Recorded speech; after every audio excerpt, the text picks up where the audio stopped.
Hello friends, welcome back our channel. आप सभी का आपके अपने चैनल पर स्वागत है। और आज हमारा पहला दिन है जिसके अंदर हम DSSB TGT PGT PYQ शुरू करने जा रहे हैं। कंप्यूटर साइंस के PYQ सीरीज है। जो भी बच्चा जिस भी एग्जाम की प्रिपरेशन कर रहा है उसके लिए काफी इंपॉर्टेंट सीरीज है भाई। ठीक है, अगर आपको है कि मुझे कंप्यूटर टीचर बनना है तो इससे बेस्ट आप लोगों के लिए कुछ नहीं है, क्योंकि आपको पता चल जाएगा कि किस सब्जेक्ट से कैसे कैसे क्वेश्चन आते हैं। ठीक है, आज हम स्टार्ट करने जा रहे हैं आपका कंप्यूटर फंडामेंटल के हम क्वेश्चन स्टार्ट करने जा रहे हैं अभी। ठीक है, तो कंप्यूटर फंडामेंटल जो है उसका हम शुरू करेंगे कि भाई कैसे क्वेश्चन आपको देखने को मिले। इसके साथ जो MS ऑफिस है आपका, ठीक है, MS ऑफिस के भी हम क्वेश्चन देखेंगे भाई। ठीक है, जो आपका MS ऑफिस है उसके क्वेश्चन भी हम इसके अंदर डिस्कस करेंगे। तो चलिए भाई एक बार हम देख लेते हैं कि क्या है, किस तरीके से है। लेकिन कंप्यूटर फंडामेंटल को करने से पहले हम जो है आप लोगों को थोड़ा सा जो है कंप्यूटर फंडामेंटल के बारे में समझ लेते हैं कि क्या है बेसिक कंप्यूटर। वैसे तो मुझे पता है आप सबको बहुत अच्छे से आता है, लेकिन फिर भी मैं एक बार जो है आपको मेन चीजें जो है रिकॉल करवा देती हूँ। थोड़ी सी लाइटिंग की दिक्कत बिल्कुल लग सकती है, PDF में लग रही थी, क्योंकि अभी जो है प्रॉपर यहाँ पे लाइट वाइट नहीं लगी है। मैंने आप लोगों को बताया था बस 10 दिन में जो है सारी चीजें अच्छे से रेडी हो जाएंगी। ठीक है, तो थोड़ा सा मैनेज कर लीजिएगा। ठीक है, मेन जो है आपको क्वेश्चंस देखने हैं, आंसर करना है। उससे पहले हम थोड़ा सा कंप्यूटर के बारे में जान लेते हैं। ठीक है, देखो कंप्यूटर के बारे में जानने से पहले आप सभी को पता है कि DSSB का जो सिलेबस है ना वो भर भर के बहुत ज्यादा है। यानी कि इतने सारे सब्जेक्ट हैं, सिर्फ 90 से 100 नंबर के लिए हमें बहुत सारे सब्जेक्ट्स करने पड़ते हैं कि भाई ऑपरेटिंग सिस्टम पढ़े, डेटा स्ट्रक्चर पढ़े, एल्गोरिथम पढ़े, डिजिटल पढ़े, कंप्यूटर फंडामेंटल पढ़े, MS ऑफिस पढ़े, और उसके साथ जो है आपका जो है बिजनेस कंप्यूटिंग, C++, जावा, HTML, XML, CSS, JavaScript, VB script है ना, और जो है आपका मल्टीमीडिया, बिजनेस कंप्यूटिंग। और अब आ जाता है आपका 11th-12th की NCERT, क्योंकि भाई 11th-12th की NCERT से KVS में, NVS में, मतलब EMRS में वहाँ पे क्वेश्चन आने लग गए हैं। तो भाई पॉसिबिलिटी है आपको DSSB में भी देखने को मिल जाए। जब इतना सारा सिलेबस जब हम सुनते हैं ना तो हमारा दिमाग में झंझनाहट हो जाती है कि क्या है ये, मतलब 90 के लिए भाई क्या ही पढ़ेंगे हम, और कहाँ से क्या क्या आ जाए पता चले। 4-5 सब्जेक्ट में से पूरा पेपर आ गया और हम 20 सब्जेक्ट पढ़ के चले गए। ठीक है, तो भाई उस चीज के लिए जो है उसी के लिए ये सीरीज है, उससे आपको काफी ज्यादा आइडिया होगा कि भाई कहाँ से कितने नंबर का क्वेश्चन आता है और किसको आपको कितना पढ़ना है और किस तरीके से करना है।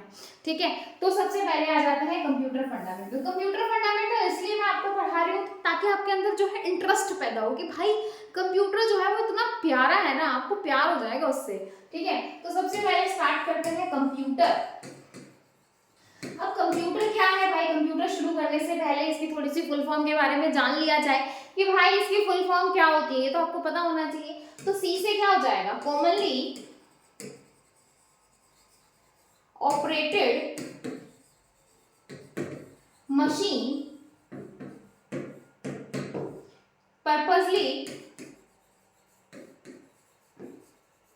यूज्ड फॉर, क्या यूज है भाई इसका, टेक्नोलॉजी, एजुकेशन एंड रिसर्च।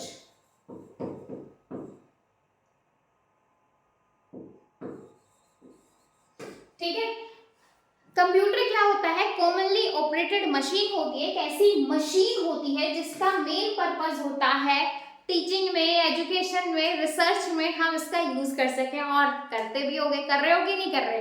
ठीक है, एक ऐसी मशीन है जिसका हम यूज करते हैं टेक्नोलॉजी, रिसर्च और एजुकेशन। इसलिए करवा रही हूँ ताकि कंप्यूटर फंडामेंटल क्वेश्चन करोगे ना तो मजा आ जाएगा एक बार जब ये पढ़ लोगे तो। ठीक है, तो ये सारी चीजें हो गई। अब जो है आपको पता चलेगा कि भाई कंप्यूटर ये होता है, ये कंप्यूटर की फुल फॉर्म है, मतलब कंप्यूटर का काम ये हो गया और करते भी हो। ठीक है, अब इसके बाद जो है, इसके बाद आता है कि भाई जो है कंप्यूटर क्या है, मतलब कंप्यूटर के बारे में, कंप्यूटर की डेफिनेशन की बात की जाए तो कंप्यूटर की डेफिनेशन जल्दी अभी वीडियो को पॉज करो और जो है अभी के अभी कंप्यूटर की फुल फॉर्म लिखिए, क्योंकि आती होगी भाई, तो बचपन से पढ़ते आ रहे हो। तो हमने सुना है computer is a electronic machine.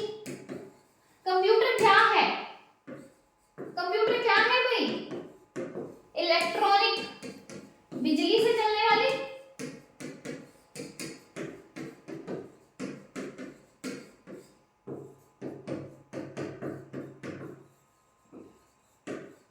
बिजली से चलने वाली क्या है? मशीन है। क्या है भाई? बिजली से चलने वाली क्या है? मशीन। अब बिजली से चलने वाली मशीन है तो क्या हो जाएगा? बिजली से कौन कौन चलता है? पंखा, फ्रिज, टीवी, कूलर, बहुत सारी चीजें हैं, बहुत सारे गैजेट्स हैं जो भाई आपके बिजली से चलते हैं। और उनमें होता क्या है? पंखे में ऑन ऑफ का स्विच होता है, आपने ऑन कर दिया पंखा चल पड़ा, ऑफ कर दिया पंखा बंद हो गया। वॉशिंग मशीन का भी सेम काम है, सारी चीजें होती हैं, यानी कि फंडा आता है ऑन और ऑफ का, ठीक है, ऑन और ऑफ का। ये सारी चीजें वो हैं जो आपके एग्जाम में आ चुकी हैं। ऑन करने को 1 कहेंगे, ऑफ करने को 0 कहेंगे। होता है कि नहीं होता? सेम भाई कंप्यूटर में भी 1 0 का यूज किया जाता है कि नहीं किया जाता? क्योंकि भाई इलेक्ट्रॉनिक मशीन है, ठीक है। तो 1 0 क्या है?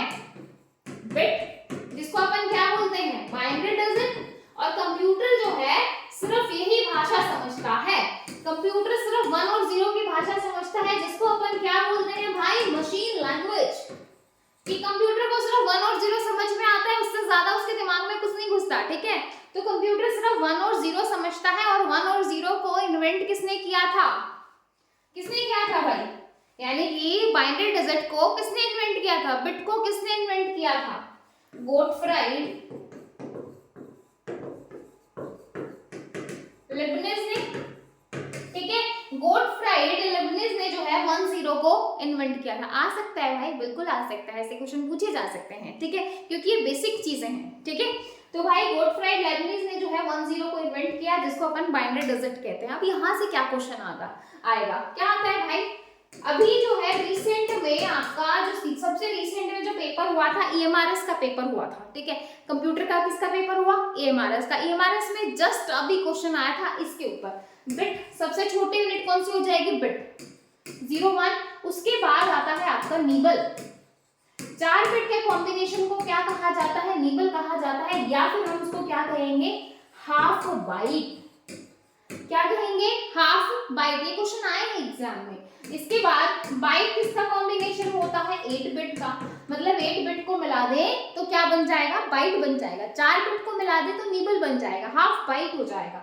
इसके बाद आता है केबी, जिसको अपन बोलते हैं किलो बाइट, और ये हो जाएगा आपका 1024 बी। इसके बाद आता है एमबी यानी मेगाबाइट, जिसको 1024 केबी हम बोल सकते हैं। इसके बाद आएगा गीगाबाइट 1024 एमबी, टेरा 1024 जो है जीबी। इसको अपन इस तरीके से बोलते हैं 2 की पावर 10, 2 की पावर 20, 2 की पावर 30, 2 की पावर 40, 2 की पावर 50 पेटाबाइट, है ना। इस तरीके से आता है, इस तरीके से आता है भाई। समटाइम आपको बोल देगा अरेंजिंग ऑर्डर में लगाओ, ठीक है। मिलियन, मिलियन के लिए एमबी, बिलियन के लिए जीबी। ये सारे क्वेश्चन आपके एग्जाम में आए हैं। जस्ट रिसेंट में एमआरएस में आपका ये आया है, ठीक है। DSSB में भी आ चुके हैं, DSSB के अंदर भी आ चुके हैं। समझ में आया भाई?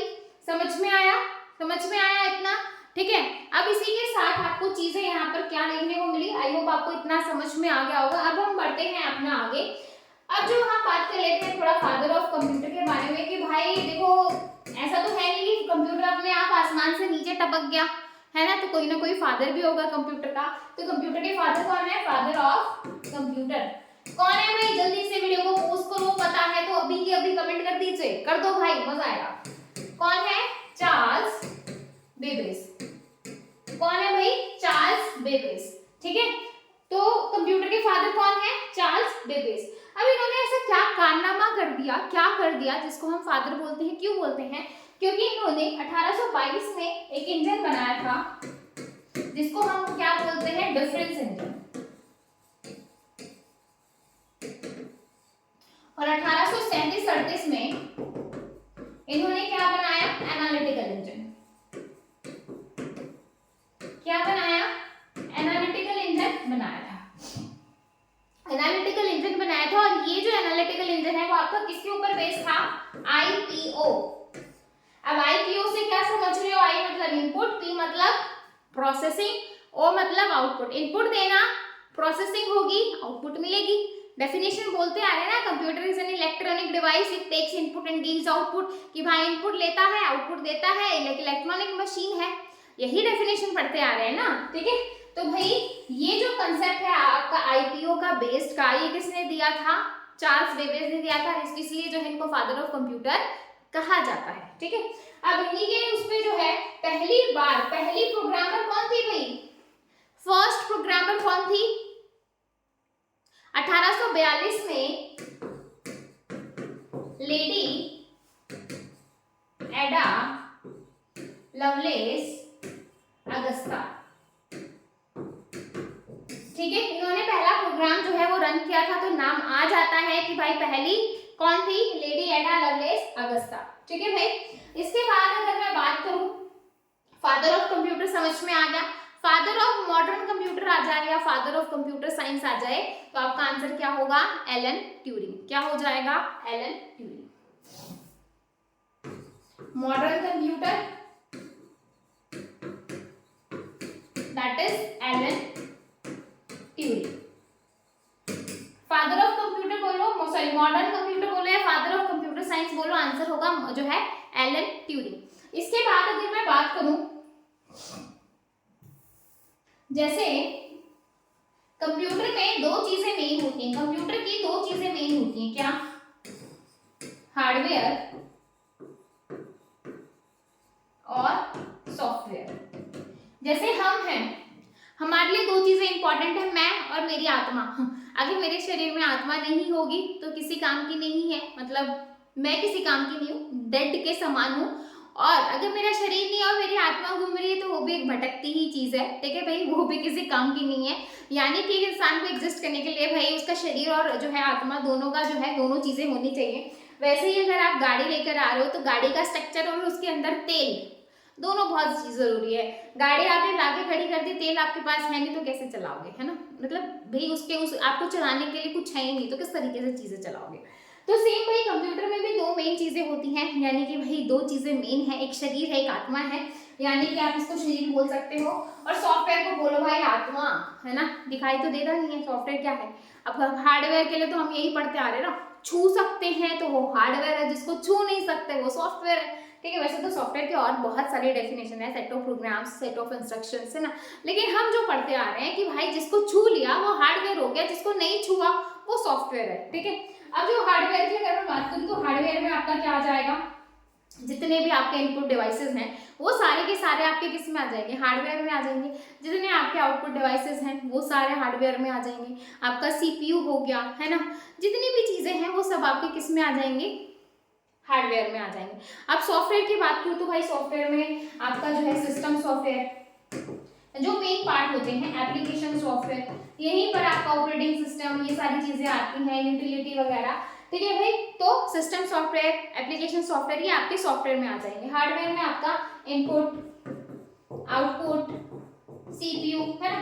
यहीं पर कमेंट कर दीजिए, यहीं पर कमेंट कर दीजिए कौन कौन से इनपुट डिवाइसेस होते हैं, कौन कौन से आउटपुट डिवाइसेस होते हैं, जल्दी से कमेंट कर दो ताकि आपको समझ में आए कि भाई कर क्या रहे हैं, ठीक है। ठीक है भाई, इतना समझ में आया। अब देखो इसी में बेसिक कंप्यूटर में आप जो है इनपुट डिवाइसेस पढ़ लोगे, आउटपुट डिवाइसेस पढ़ लोगे, मेमोरी भी आपका जो है उसमें आ जाएगा, ठीक है। रैम, रोम, हार्डवेयर, डिस्क वगैरह सब होती है ना, तो वो भी हार्डवेयर में आ जाएंगी। तो भाई ये सारी चीजें आप किस में पढ़ते हो? बेसिक कंप्यूटर में पढ़ते हो, ठीक है। अब इसी के साथ जो हम आगे पढ़ने जा रहे हैं दैट इज जनरेशन। बस मेन चीजें मैं आपको बता देती हूँ, फिर हम अपने क्वेश्चंस के ऊपर आएंगे और क्वेश्चंस पढ़ते पढ़ते अगर कुछ मुझे याद आ गया तो हम फिर से जो है अपना टॉपिक के ऊपर आ जाएंगे। अब मेन जो है कितनी जनरेशन होती है भाई? 5। जैसे हमारे जैसे भाई आपको अपने पापा का नाम पता है, आपके दादा का नाम पता है, परदादा का ही पता होगा, लेकिन परदादा को जो है कोई याद नहीं रखा होगा। तो भाई ऐसे ही कंप्यूटर की भी 5 जनरेशन आई है। ऐसा तो है नहीं कि कंप्यूटर सीधा टपक गया, भाई किसी ने तो उसको बनाने की कोशिश की होगी, पहले वो कैसा बना होगा फिर कैसा बना होगा। और आपने सुना भी होगा कि जब पहली बार कंप्यूटर बना था तो वो भाई बहुत ही बड़ा था, यानी कि एक कमरे जितना था। ऐसा नहीं है कि नॉर्मल आज जैसे आप फोन को जेब में डाला और चल दिया, ऐसा नहीं था, एक कमरे समान था, यानी कि कोई इंसान उसको नॉर्मली नहीं ले सकता। कॉस्ट वगैरह भी ज़्यादा होगी, बहुत सारी चीज़ें करनी पड़ी होंगी, तब आज आपको जो है हाथ में फ़ोन, लैपटॉप, ये सारी चीज़ें आप कहीं पर भी कैरी करके लेकर जा सकते हो और बिना इनके लोगों का काम भी नहीं चलता, ठीक है। तो पहली है फर्स्ट, दूसरी है सेकेंड। भाई नाम भी सीधा सीधा दे दिया, पहली, दूसरी, तीसरी, चौथी, पांचवी, किसी के साथ साथ जो है ज्यादा जो है वो नहीं किया कि पहली जनरेशन आई, फिर दूसरी आई, फिर तीसरी आई, फिर चौथी आई और फिर आई पांचवी। ठीक है, पहली में जो जिसका हमने यूज किया दैट इज वैक्यूम ट्यूब। किसका हमने यूज किया? वैक्यूम ट्यूब का। दूसरी में किसका यूज किया भाई? ट्रांजिस्टर। तीसरी में किसका यूज हुआ? आईसी यानी कि इंटीग्रेटेड सर्किट। फोर्थ में माइक्रो प्रोसेसर। माइक्रो प्रोसेसर भी सीपीयू जैसी एक छोटी सी चिप होती है। ठीक है, पहला माइक्रो प्रोसेसर कौन था? जल्दी से कमेंट कर दीजिए। यहीं पर वीएलएसआई, वेरी लिख लो, वेरी लार्ज स्केल इंटीग्रेशन, और यहीं पर एलएसआई, लार्ज स्केल इंटीग्रेशन। तो पांचवी जनरेशन अभी टिल नाउ यानी कि 1990 के से जो है आपकी ये पांचवी जनरेशन अभी भी चल रही है, जिसमें हम क्या यूज करते हैं? Artificial intelligence. और आप देख सकते हो आर्टिफिशियल इंटेलिजेंस में तो भाई जिंदगी कितनी मतलब कितनी ही चीजें वो हो गई है कि भाई इंसान नॉर्मल बोले और उसको वीडियो मिल जाए, बहुत। ठीक है, तो आर्टिफिशियल इंटेलिजेंस और यूएलएसआई यानी कि अल्ट्रा लार्ज स्केल इंटीग्रेशन। ठीक है भाई, अल्ट्रा लार्ज स्केल इंटीग्रेशन। ठीक है, तो ये था कुछ कंप्यूटर का बेसिक, जिसमें हमने थोड़ा सा हिस्ट्री के बारे में जाना, थोड़ा सा जो है चीजों के बारे में समझा। अब मैं एक बार सीपीयू समझा देती हूँ आपको कि सीपीयू के जो है 3 मेन पार्ट होते हैं, और सीपीयू को क्या बोला जाता है? ब्रेन बोला जाता है भाई किसका? कंप्यूटर का।